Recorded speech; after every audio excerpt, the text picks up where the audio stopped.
హింసపై కేంద్ర ఎన్నికల సంఘం ఆగ్రహం. ఏపీసీఎస్ డీజీపీలకు సమన్లు.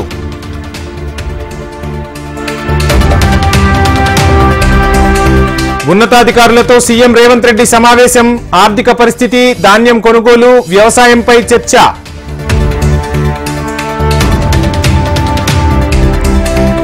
దర్శిలో అత్యధికంగా 90, తిరుపతిలో అత్యల్పంగా 63%. ఏపీలో మొత్తం 81.86% పోలింగ్ నమోదైందన్న ఎంకే మీనా.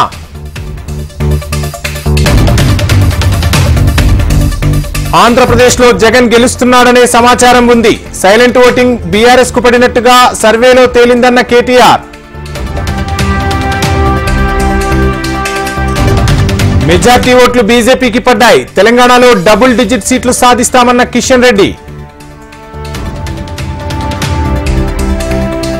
విద్యుత్ ఉద్యోగులపై సీఎం రేవంత్ వ్యాఖ్యలు సరికాదు. కరెంటు కోతలు లేని రాష్ట్రంగా నిలిపామన్న హరీష్ రావు. హింసాత్మక ఘటనలపై డీజీపీకి వైసీపీ నేతల ఫిర్యాదు. రాజకీయ కక్షతోనే టీడీపీ దాడులకు తెగబడిందన్న సజ్జల. ఎన్నికలను ఈసీ అపహాస్యం చేసింది. ఎస్పీలు మారిన చోటే ఘర్షణలు జరిగాయన్న పేర్ని నాని. ఓటమి భయంతోనే వైసీపీ దౌర్జన్యం, పోలీసులు అడ్డుకోలేకపోయారన్న వర్ల రామయ్య.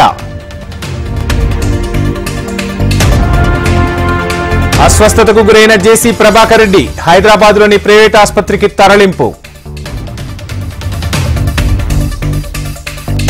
తెలంగాణకు వాతావరణ శాఖ గుడ్ న్యూస్. రాష్ట్రానికి ముందుగానే నైరుతి రుతుపవనాలు.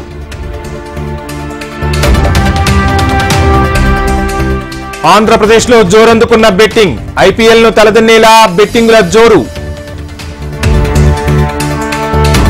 ముంబైలో ప్రధాని నరేంద్ర మోడీ భారీ రోడ్ షో. భారీగా తరలివచ్చిన అభిమానులు, కార్యకర్తలు.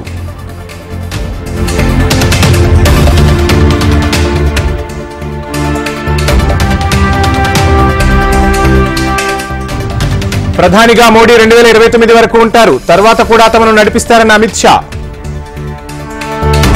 వివక్షకు గురవుతున్నామని పీఓకే ప్రజలు భావిస్తున్నారు. పాకిస్తాన్ ఆక్రమిత కశ్మీర్ ఎప్పటికీ భారత్దేనన్న జైశంకర్. అధికారంలోకి వస్తే ప్రతి మహిళా అకౌంట్లో 8,500. జూలై 4న అకౌంట్ చెక్ చేసుకోవచ్చన్న రాహుల్ గాంధీ. బీజేపీకి వేల కోట్లు ఎక్కడి నుంచి వచ్చాయి? ప్రపంచంలో ధనిక పార్టీ బీజేపీనన్న ప్రియాంక గాంధీ.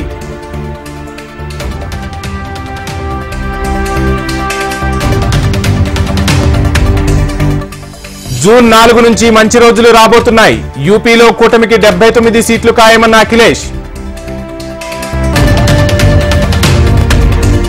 అస్సాం సీఎం హిమంత కీలక వ్యాఖ్యలు. 400 సీట్లు గెలిస్తే పీఓకేను స్వాధీనం చేసుకుంటాం. 14 మంది శరణార్థులకు భారత పౌరసత్వం అందజేసిన కేంద్ర హోం కార్యదర్శి. లిక్కర్ కేసులో సిసోడియాకు దక్కని రిలీఫ్. మే 30 వరకు జ్యుడిషియల్ కస్టడీ పొడిగింపు. ఎంపీ మలివాల్ ఆరోపణలతో ఢిల్లీలో రగడా. ఆప్కు వ్యతిరేకంగా బీజేపీ ఆందోళనలు.